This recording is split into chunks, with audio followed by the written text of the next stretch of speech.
আঞ্চলিক দল হিচাপে নহয়, গোটেই অসমবাসী ৰাইজে এতিয়া বিজেপিৰ বিশ্বাস নাই। বিজেপিয়ে যিটো অৱস্থা কৰিছে, গতিকে আমাৰ অসমীয়া সমাজে জাতি ধৰ্ম হিন্দু মুছলিম যদি অসম ৰক্ষা কৰিবলৈ হ'লে আঞ্চলিক দলৰ বাহিৰে একো নাই। যে এই আঞ্চলিক দল হ'ল আমাৰ ৰাইজৰ দল আৰু যি হওক জাতীয় পৰিষদ, যে আমি সেইকেইটা যিটো মৃত্যুজৰ থাকি চৰকাৰ নিশ্চিত বিজেপি চৰকাৰ 2021 নাহে। মানে আমি অংক কৰিলোঁ, গণনা কৰিলোঁ, ৰাইজৰ বিবেক ৰাইজে নিদিয়ে। আজি পৰিৱৰ্তন যিটো বিজেপি চৰকাৰ যিটো অৱস্থা হৈছে, ৰাইজক মিছা মাতিছে। কেতিয়াবা কয় গেছ চিলিণ্ডাৰ দাম কমিছে, সেই গেছ চিলিণ্ডাৰ দাম দুদিনত সিহঁতে ৰাতি এভাগ বঢ়ায়, পিছদিনাখন একেবাৰে বঢ়ায়। আজি ধৰক আপোনাৰ জোনাই এৰিয়াৰ পৰা যদি যায়, আগত ল'ৰা ছোৱালীয়ে 60 টকাত যাব পাৰিছিলে গুৱাহাটী, আজি 140 টকা যাবলৈ। তো ক'ত দুখীয়াৰ কাৰণে তেওঁলোকে চাইছে, কিটো দুখীয়াক তেওঁলোকে দেখিলে অসমক ল'ব চেষ্টাহে পুনৰাই কৰিছে। যে বিজেপি যিমান দিনলৈকে থাকিব অসম ধ্বংস হৈ যাব।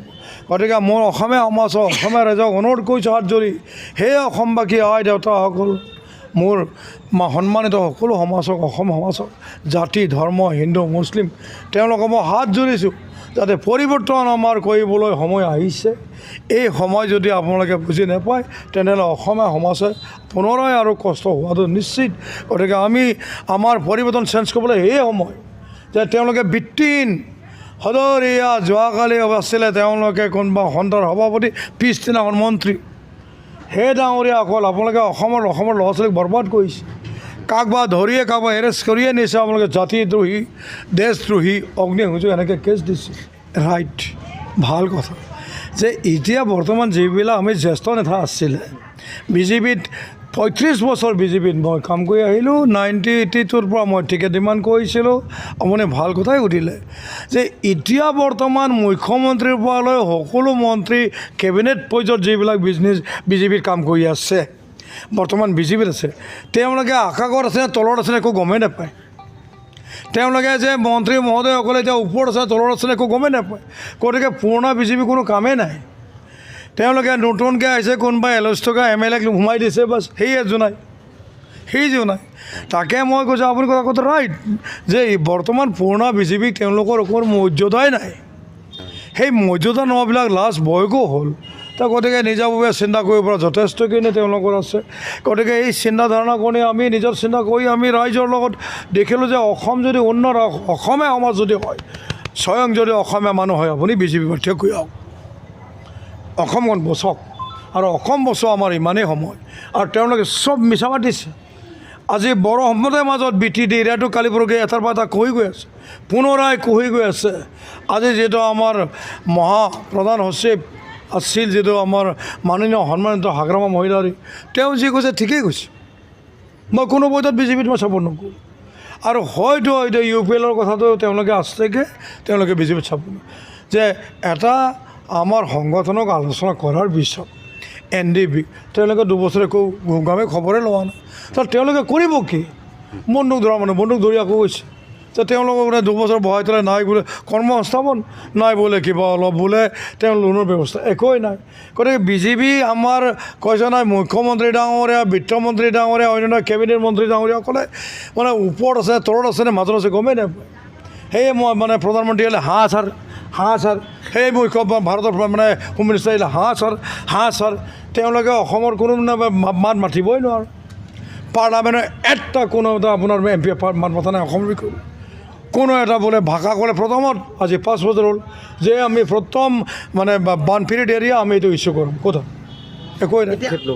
প্ৰথম মোৰ জোনাই সমষ্টিত মই বিধায়ক হ'মেই, আৰু হৈ আহিয়ে মোৰ বানপানী সমস্যা, ৰাষ্ট্ৰীয় পৰ্যায়ত নিব লাগিব, ৰাস্তা পদূলি সমস্যা, যিবিলাক আজিলৈকে আপুনি কওক চিমেণ্ট চাপৰিয়াৰ পৰা শংকলৈ যাবলৈ ৰাস্তাই বেয়া, গাড়ীয়ে চলাব নোৱাৰে। আৰু অন্যান্য যিবিলাক ৰাইজক মিছা কথাই থৈছে, তেওঁলোকক সকলো মাটি ম্যাদী কৰা হৈছে, মিছা কথা কৰা নাই। আপুনি কওক, আপুনি চিমেণ্ট মিছা কথা ম্যাদী কৰা নাই। গতিকে সেই 4-5টা পৰ্যায়ত, আৰু মই মিচিং সম্প্ৰদায়ৰ ভাইসকলেও কৈছোঁ যে প্ৰথম মনা মিচিং বিধায়ক হ'ম, আপোনালোকক মই এছেম্বলি কুৱেশ্যন কৰিম। আৰু উকিল ডাঙৰীয়াক যিটো কৰি থৈছে আজি, সম্ভৱ নহয়, অসম্ভৱ নহয়, অসম্ভৱতকৈ ওপৰত যিটো এজন মানুহক এনেকৈ এটা কাৰাগাৰত বন্দী কৰি ৰাখিছে, ইণ্টাৰনেশ্যনেল ইছ্যু হ'ব লাগিব। Only board not the national, সেইটো ইণ্টাৰনেশ্যনেল ইছ্যু। আপুনি কিমান ভোট লৈ পেলাই জিকিব বুলি ভাবে? ভ্ৰমণ বেগতকৈতো মই কমচে কম 199 মই ভোট লৈ জিকি যাম। ৰাইজৰ পৰা বিশ্বাস আছে, ৰাইজে পৰিৱৰ্তন বিচাৰিছে, ৰাইজে চেঞ্জ বিচাৰিছে যে আমাক বিজেপি মুখৰ পৰাই তেওঁলোকে ফটকা ফুটাইছে। ফটকাটো একচুৱেলি জুইচলৰ পৰাই ফুটায়, তেওঁলোকে মুখৰ পৰা পঠাইছে। গতিকে চব মিছা। গতিকে ৰাইজে পৰিৱৰ্তন বিচাৰিছে, সকলো ৰাইজে অসমৰ। সেইকাৰণে জনাই সমষ্টিৰ মোৰ জাতি ধৰ্ম হিন্দু মুছলিম নহয়, তেওঁলোকে পৰিৱৰ্তন বিচাৰিছে। মই বিপুল ভোটত জিকি আৰু বড়ো সম্প্ৰদায়ৰ বিষয়ে মই ক'ব খোজোঁ যে বৃত্তিহীন বড়ো যি ইছ্যু নহয় নেক্সট তেওঁলোকে কৰাহেঁতেন কিয় নকৰিলে আজি ছমাহৰ আগত? তেওঁলোকে ভাবিছে আমি ইলেকশ্যন জিকিব লাগিব, আপোনালোকে চিন্তা নকৰিব, আপোনালোকে আমি ইছ্যু কৰি দিম। ভাষাৰ পৰা মুখৰ পৰাই তেওঁলোকে ফটকা ফুটাইছে, কিন্তু ফটকাটো জুই চলাব ফুটকায়। গতিকে চব বৃত্তিহীন তেওঁলোকৰ। গতিকে তেওঁলোকৰ মোৰ বড়ো সম্প্ৰদায় মোৰ ওপৰত বিশ্বাস আছে আৰু মই তেনেও স্থলত আজি 30 বছৰে যি 2-1 বছৰ আপোনালোকে জানে মই বড়ো সমাজ নহয় সকলো সমাজক মই সহায় কৰিছোঁ ইয়াত। গতিকে যিকোনো সহায়ত মই পৰিৱৰ্তন নহয়, এতিয়া ৰাইজে পৰিৱৰ্তন বিচৰাৰ কাৰণে মই যথেষ্টখিনি অন্য ৰাইজ